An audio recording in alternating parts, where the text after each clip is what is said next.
My wonderful people, welcome to my platform. Wherever you are watching from, either from Facebook, YouTube, Instagram, or what have you, I welcome you all. If it is your first time and you like what I do in this platform, please subscribe, put on your notification bell. That notification bell is very, very important because it's going to help you to know when I upload a new video. In this platform, I talk about life in Germany.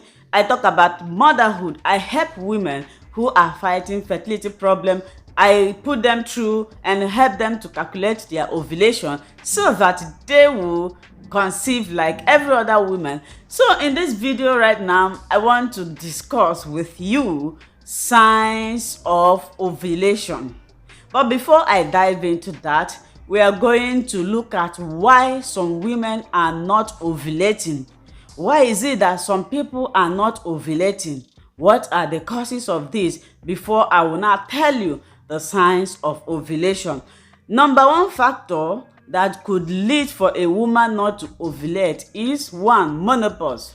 When a woman enters menopause, it means that all the eggs is finished. So there is no way you can release egg again. This is number one factor or problem that could make a woman not ovulate. Secondly, is when you are under family planning, either by pills or insert, you are not going to ovulate. Remember, the ovulation simply means the release of egg, and the releasing of egg, the next thing is fertilization, and after fertilization, that becomes an embryo. So if you are under family planning, you are not going to ovulate at all. So another problem that could make you not to ovulate is polycystic ovarian syndrome. When you have a PCOS, you are not ovulating.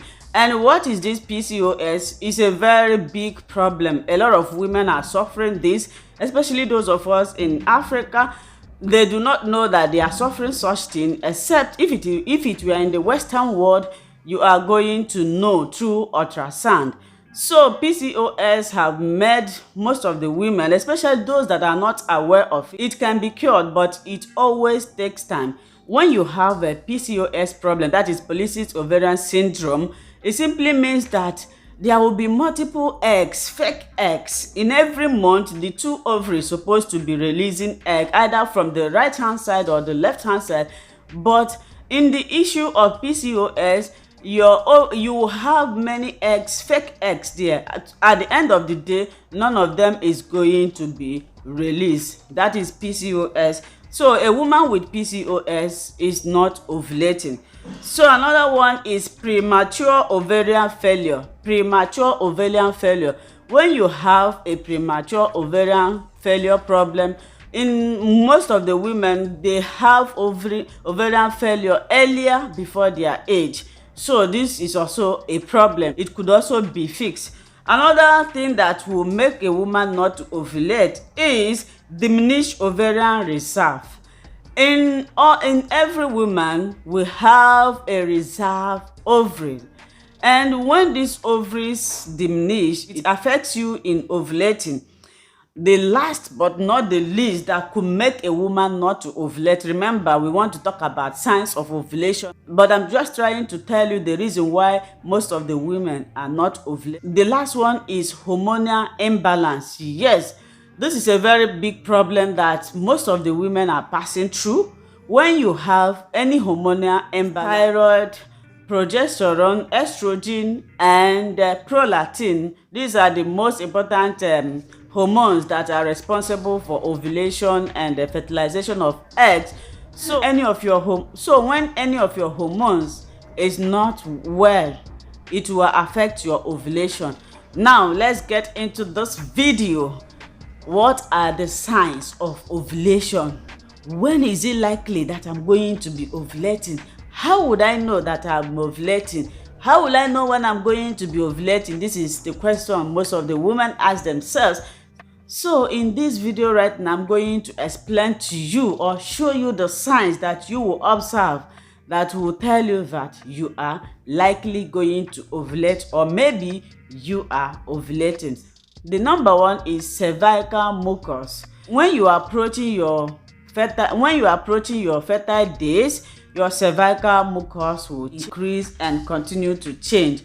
First, it will be coming out small by drawing, and when you look at the drawing, you will see the consistency. So on the day or 24 or 12 hours to your ovulation, you will notice that your cervical mucus will be slippery, like some people call it egg white. It will be slippery, and when you draw it, it will be slippery, and when you draw it, it draws together with your hand. So how will you know this? You put your hand in your and bring out this cervical mucus. Test it like this. I'm going to place a picture there. If it is like that consistency, draws like nose or egg white like some of you say, then you know that you are approaching your ovulation, or maybe you are likely going to ovulate within 24 to 48 hours of which you see this. Remember, the ovulation cervical mucus is slippery and consistent. When you draw it, it's slippery and consistent. Another sign of ovulation is high sensitivity. Most of the women, when they are ovulating, they can hear, smell of everything. Even when you are telling them that you are not hearing anything, they will be telling you, I hear the smell of this, something is smelling here. Only they will be hearing it. That is telling you that something is going on in your body. That is why I said that you need to pay attention to your body. If you pay attention to your body, anything that takes place in your body, you will notice it. So another sign is breast tenderness. Some women, when they are approaching their ovulation, their breasts will become tender. When you touch it, it will be paining you, especially the nipples will be so tender. So another one is craving. Most of the women, when they are approaching their ovulation, they will be like they want to eat everything. If anything pass, I want to eat, I'm hungry, I'm this. And signs of ovulation sometimes relate with signs of pregnancy. That is why it confuses some people. So another one is basal body temperature. So this, if you can do this, it will help you when you wake up in the morning. Try to check your body temperature, and when the time for your ovulation approaches, you will notice that there is a little increase in your body temperature. So maybe you'll be doing it, you enter your fertile period, be doing it every day. Anytime you discover that there is an increase or a bit rise in your body temperature, it simply means that something is going on there. So another one is spotting. Sometimes some women, when they are approaching their ovulation, they spot a little bit. It's not going to be full bleeding. Another one is cervical changes during ovulation. The cervix always change. It becomes tender. When you touch your cervix, it will be just like your lips or your nose. It will be so soft. You know that something is about to happen. So in any of these that I just mentioned, if there is anyone that is not clear to you, maybe you want me to help you to calculate your ovulation, or maybe you don't even know what ovulation is all about, because this is very, very important. If you do not know how to calculate your ovulation, it's a very big problem.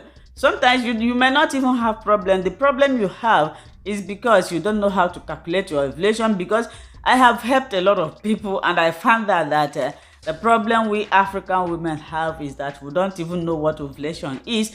I urge you, if you stick to this, if you can be able to know when and how to calculate your ovulation, your problem will not be there. That is, if you do not have hormonal imbalances. If you like this video, like I said before, share, comment, and leave your and like. Until I meet you again, bye bye.